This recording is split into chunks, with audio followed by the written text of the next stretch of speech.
recorded live at 4ZZZ Studios, Meanjin, Brisbane. On 102.1 FM. And broadcast across Australia on the Community Radio Network. You're listening to Zed Games. Zed Games brings you the best in gaming news, reviews, community and culture. Want to reach out? Share your hot take? Or do you just want to share your favourite game? Find us on socials at ZED Games AU.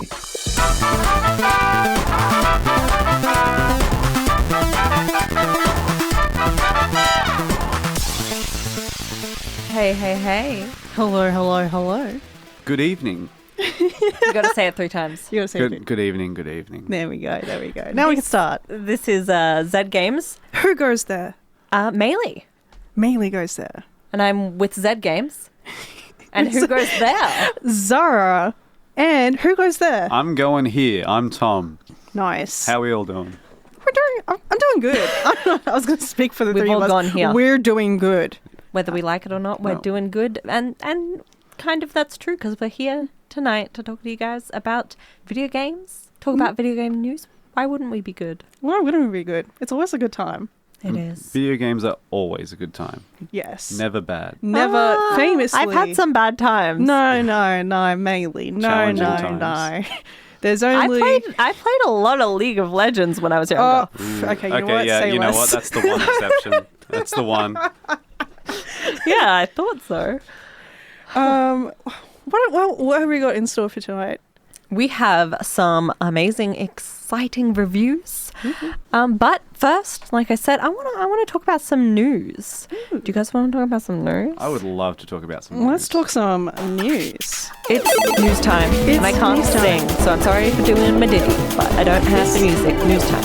It's news time. News time. That was beautiful. This week in gaming news, payment processes in the firing line. So you probably noticed over the past few weeks, many games marked as NSFW, not safe for work, have been de-indexed on itch.io as well as removed on Steam due to payment processes being under pressure by Collective Shout, an anti-porn group. Gamers have taken to calling and emailing Visa and MasterCard customer service with their complaints and concerns because it's not just porn games that have been affected. It's been games that have just been simply marked as not safe for work. Which is a lot of games. Which is a lot for of games. For a lot of reasons. The International Game Developers Association has stated that it is not defending the circulation of harmful material, but that the current enforcement of these policies is vague.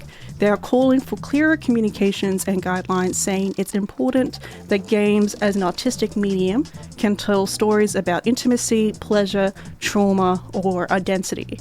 I feel like it's probably worth noting that quite a lot of games involving content like LGBT topics or like other marginalized experiences have also been affected by the heavy-handedness of this approach. Yeah, especially because itch.io has a lot of like solo developed games. So you get a lot of very personal stories and a lot of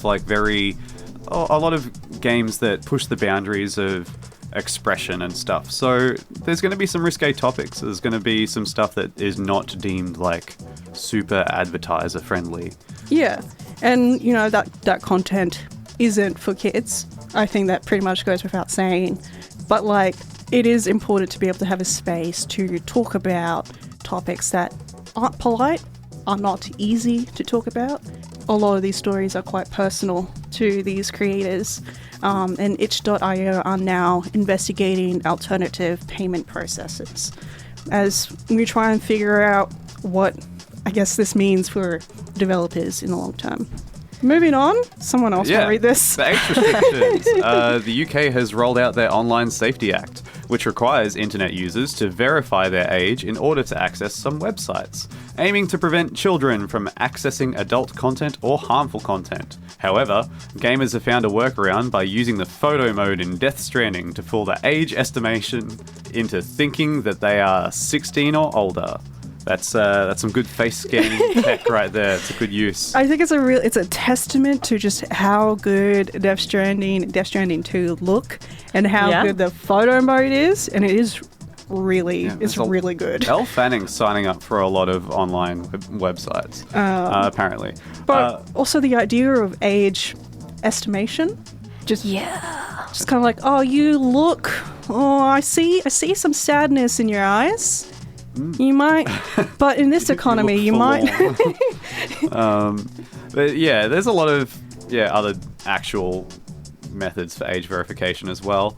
But it's important to note Australia's minimum age for social media usage will be increased from 13 to 16 in December this year, and the recent YouTube exemption was reversed. Yeah, which is, Kids love YouTube, okay? Kids love YouTube.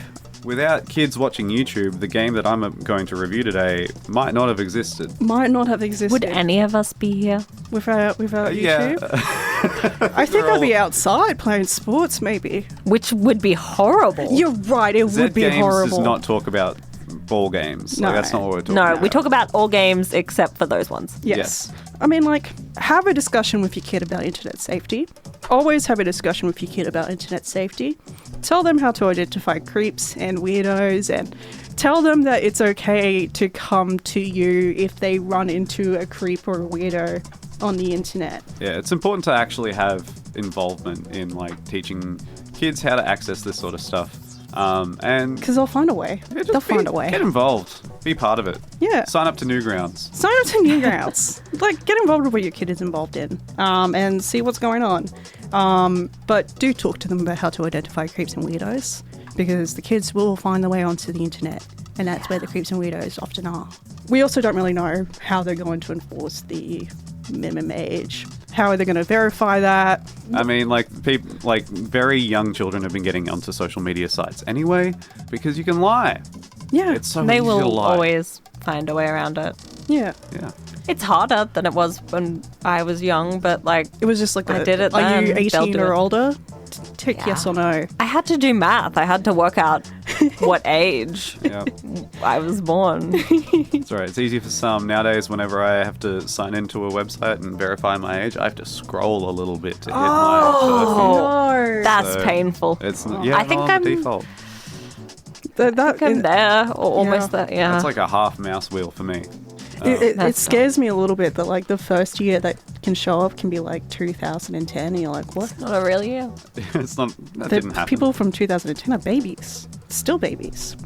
But they maybe- can get online. I think we should move on. Yes, we should. To Really? Sony Ooh. suing Tencent. Get 'em. Dun, dun, dun. Sony, the Fight. creators of Horizon Zero Dawn and Horizon Forbidden West, are claiming that Tencent's game, Light of Motoram, is a ripoff of the Horizon franchise. Both games take place in a post-apocalyptic world filled with robot dinosaur-like creatures, tribal structures, and even feature a red-headed protagonist Yeah, okay. with a nifty earpiece device. Allegedly, Tencent had started developing the game in 2023, approached Sony in 2024 to ask for a licensing deal, and were turned down. So they just were like, okay, we'll make it anyway. My own Horizon. Yeah, there's no release date, but it's listed on Steam, and Sony's not happy. I saw someone describe it as kind of like a slightly yassified version of Horizon Zero Dawn. And Yeah, it reminds me of when those bootleg mobile versions of Baldur's Gate 3 came out, and they turned Astarion and they made him look like a K-pop boy band member. yes. If you're thinking you heard that story and you're like, oh, it probably isn't that close, maybe. No, look it up. Just please look Light at it. of Motoram. Make up your own opinions. I don't know anything. I'm not a lawyer. Look it up, though. Just have a look. Yeah. Do you mind if I take this news nibble? Oh, absolutely go for Nibble it up. Hell yeah. This week it is time to rumble. EVO USA will be taking place in Las Vegas. That is the world's biggest fighting game tournament competition. It is 3 days of Mortal Kombat, Guilty Gear, Tekken, Street Fighter, and many, many, many more games, featuring some big and small names duking it out and kicking off on the 1st of August. And there will be a link to the streaming schedule on zgames.au.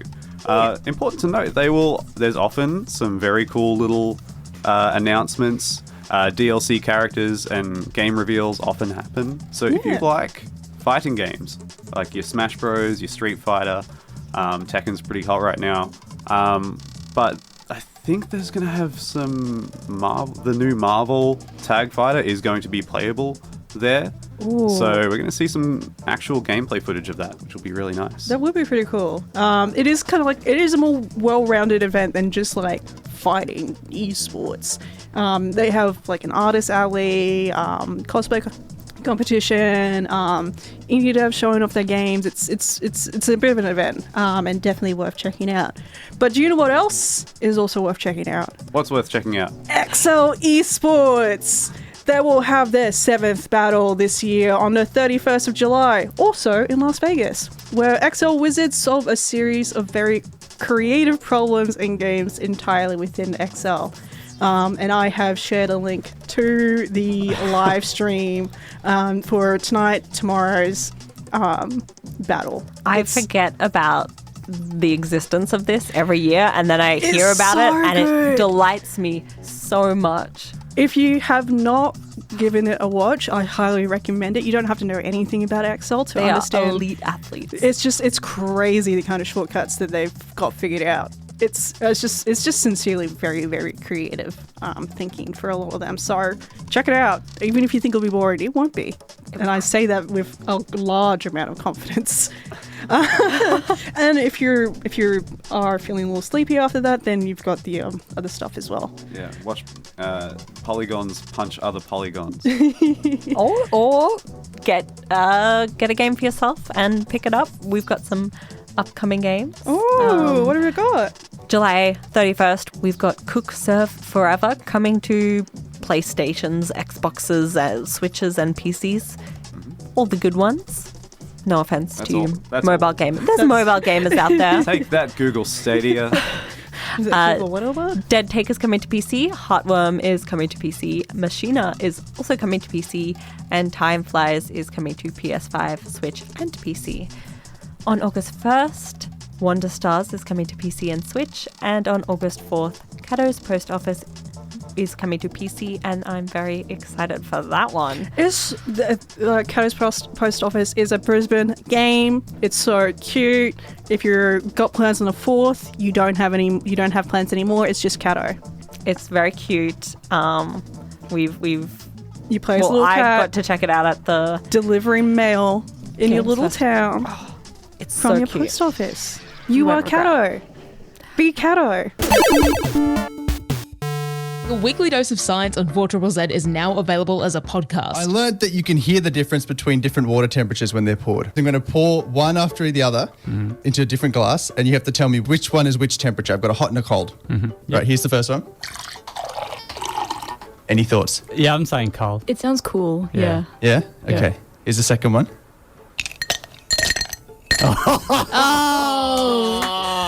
Well played. Shut up.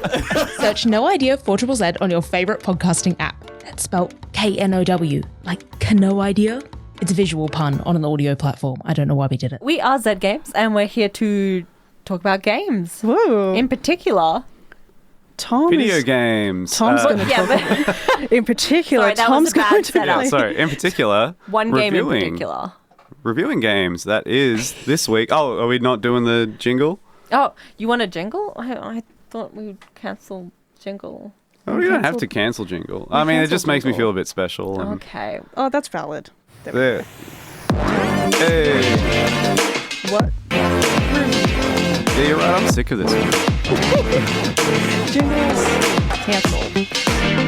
I didn't sing because I wanted Tom to feel special, so I did a little dance. Thank you. No, it was very good. No, it really added. It was just for you guys. Yeah, very. I know the listeners could sense it expressive. though.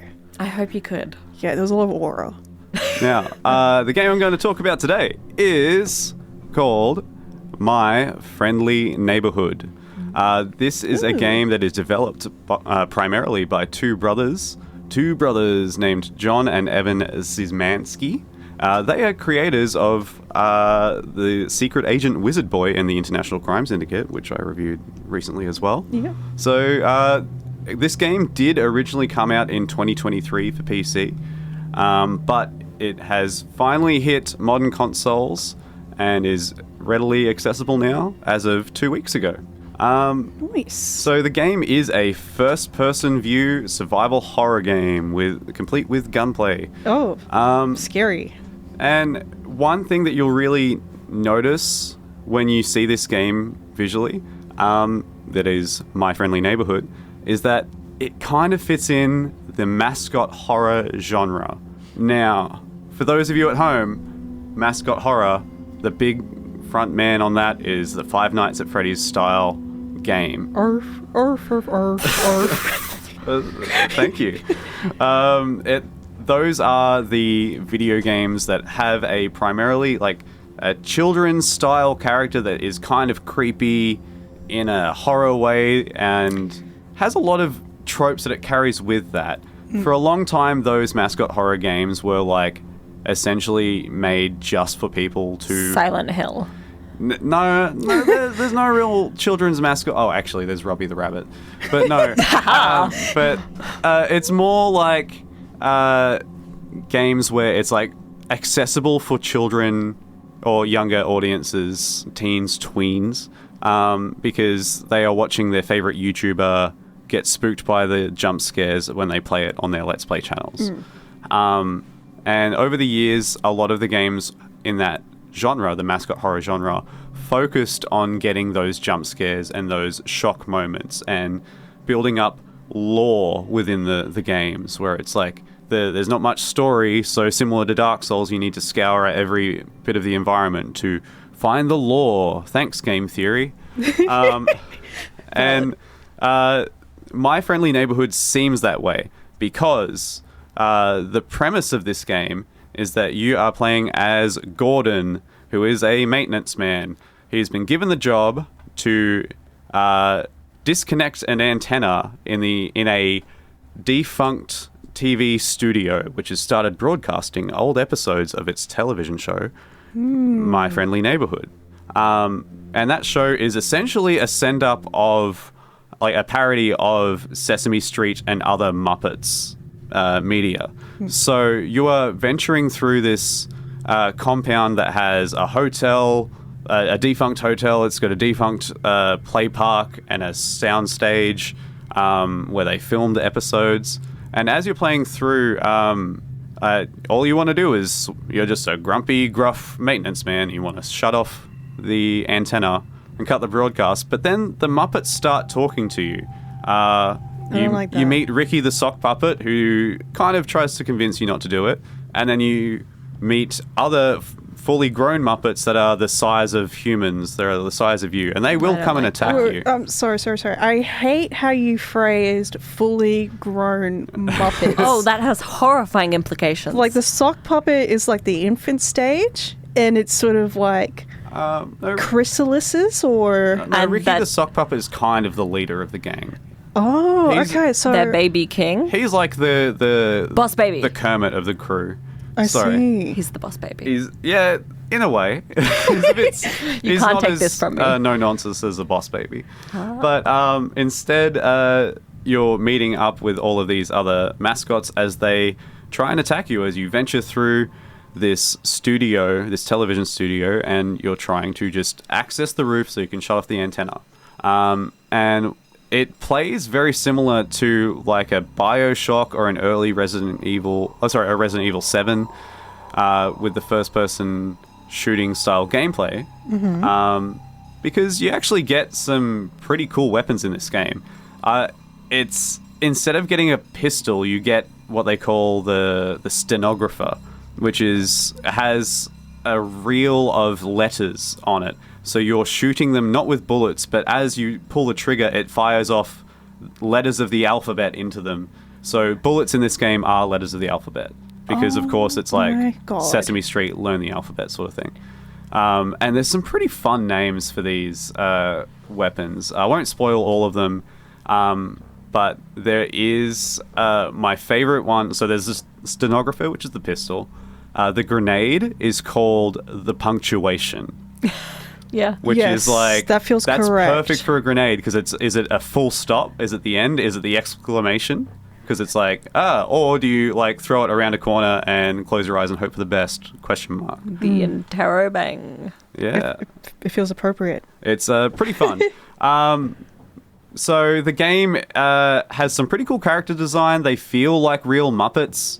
And the voice acting fits them. There are some very close sound-alikes to Ernie from Sesame Street. There's a near identical Elmo at one point. No, not Elmo. That sounds... I'm not usually scared of the childish things in horror, but actually it sounds really creepy that they gave them those voices instead of like trying to be weird, creepy, or even just like normal voices. Well, but yeah. they're constantly babbling, so they're always like, while they're even not chasing you, they're reciting these lines over and over again from the show, and they range from being kind of cringeworthy, creepy, to actually kind of hilarious. So it's like, cringeworthy being like, oh, hey kids, sometimes for lunch I eat the tears of my enemies. And you're like, haha, yeah. And the better one for me is like, one of them says, hey kids, I'm going to teach you how to count. Put your fist inside your mouth and swallow as hard as you can.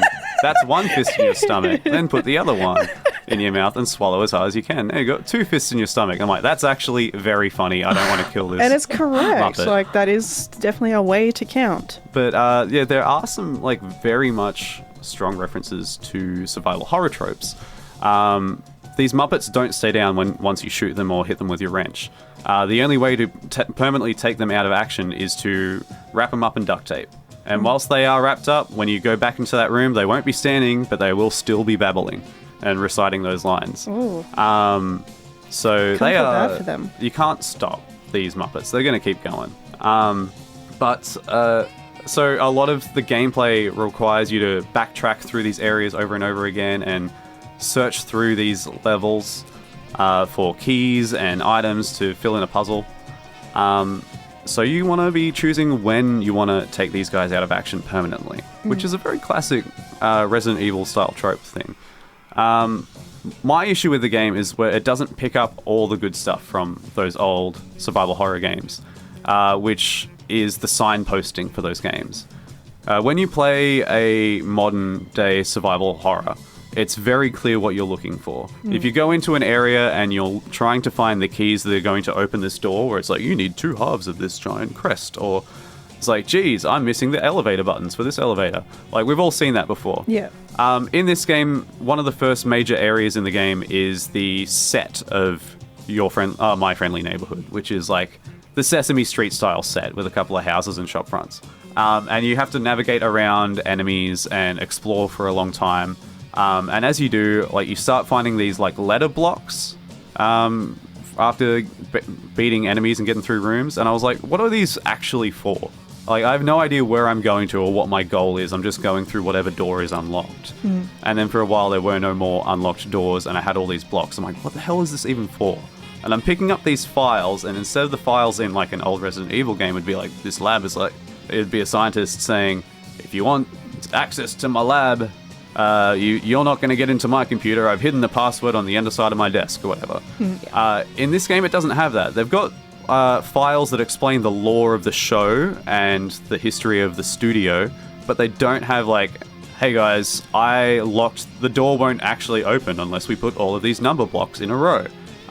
It doesn't do that. You kind of have to work out a lot of that yourself, which leads you to walk in a circle a whole lot.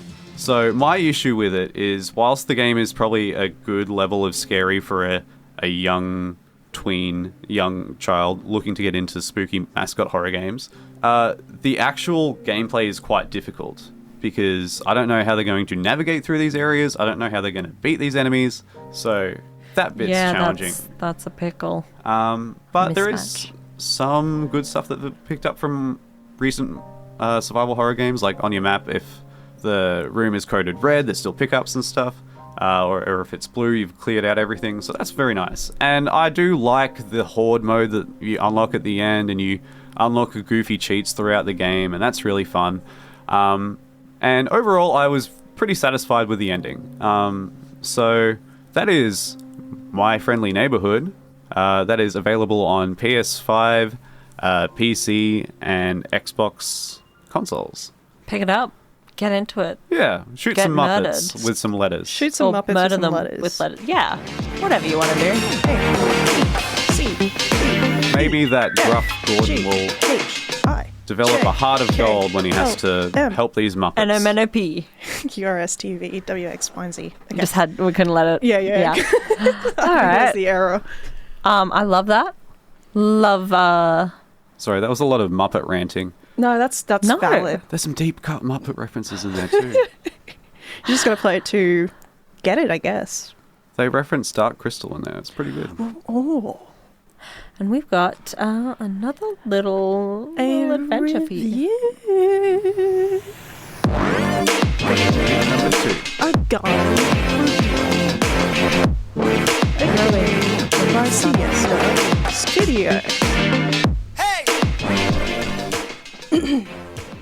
People are always asking me, Zara, how do you get through reading papers and articles about some very dry and very boring topics? Are you using ChatGPT? And to that I say, get out of my face, and also, who are you, the academic police?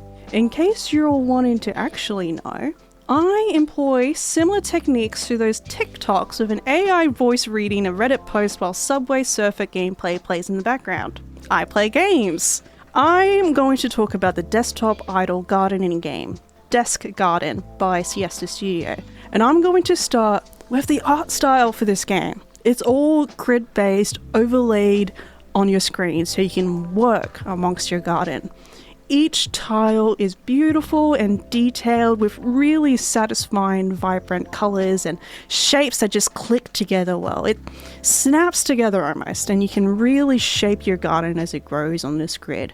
There are a lot of different types of plants and creatures that you can grow, and different types and tiers of tiles to unlock and buy. And somehow it all works well together, it all looks good together, but you can definitely focus on a particular theme for your garden. I'm taking a bit of like a grassy, beachy kind of approach with my garden. The play cycle is pretty simple. Plant a seed, let it grow, and harvest it for some gold. If you plant a premium seed, you'll get extra gold. But planting as many seeds as possible, and as wide of a range, is a part of completing the game. You can also unlock and buy special tiles that will give you a boost for gold, growth, and other little supports. And these tiles can host some characters, like a funky vulture or some kind of fairy. And they just sort of move around your tiles along your garden, adding a lot of movement to the game, just sort of hanging out. Behind it all, you have some lo-fi or relaxing music playing and some ambient sounds with volume controls for both. The ambient sounds can play something like bird sounds. There's one with a frog. I don't really like it. I turned both of the mute sounds off because it was just too basic and stock standard. It was maddeningly repetitive. Yeah. Just play your own stuff. And that's... I mean, I feel like that's a common problem with a lot of idle games. There's only so much you can listen to, the same 5 tracks. You play them a long time. Yes. It would be hard for them to keep it fresh. Yeah. And despite how simple this game is, there's quite a lot to unlock, including special tiles that will lock the color of the flower that grows there. So the flower can be locked to grow gold or rainbow, which gives you extra gold. And you can transmute your duplicate tiles into other tiles. So you can sort of work towards like a specific build for your garden, I guess. Like you're grafting tiles as if you were creating a crossbreed in a... Almost. It's not something that I've been able to experiment too much with because it's actually so far into the game. And I've got several more hours of study to get to that point. But being able to just place these blocks around my screen and even sort of start to play a little bit with the garden. Like I'm cultivating the space and I'm like creating a little village in the corner of my screen and they go a little pathway that meanders through this little garden. It's... I think I might be trying to procrastinate on my readings, but like it's so cute. I think it's definitely worth it. It's high priority. And they do have a demo, so give it a whirl. Just in seeing the pictures of it across the Word documents and stuff. Yes. It reminds me It kind of makes me nostalgic for when I was a little child and downloading all those virus-ridden horrible things that would crawl over my screen. Those little desktops. Yeah, where's the Bonsai Buddy block? Yeah. The only thing is I wished that it could be played across multiple screens because my garden would be chef's kiss. But look, we work with the limitations we've got. So I'm not mad. I'm very relaxed, actually. I say convincingly. And that is Desk Garden. Desk Garden by Siesta Studio. Available on Steam. Also has a free demo. I love demos. Demos are great. You get some really good gems. Yeah. So, check out Desk Garden and check out demos. Go into Steam and find a random demo. Just Download find a random it. demo and play it. That's good advice. It definitely won't I've go seen wrong. not great stuff on the internet. Bible. A hellhole and a cesspit. It is. And I love it. It can be a hellhole and a cesspit. And we are all but pigs that just like to grovel in mud. Hello. We're back again, back. but only briefly because we just got so into it and the night got away from us and it is... Whew, We're about to turn back into pumpkins. We need to leave. don't tell them. They They won't love us if they know we're pumpkins. I believe they still love us if they So knew. we don't have time for this bit. No, you're right. We gotta go. We're going to go. We will be back next week. Stay cool. Enjoy your games. Love pumpkins. Peace, my pumpkins. Thanks for listening to Zed Games. If you'd like to listen to more, you can find us on the Community Radio Plus app. Or find us on socials at ZED Games AU. See you next time.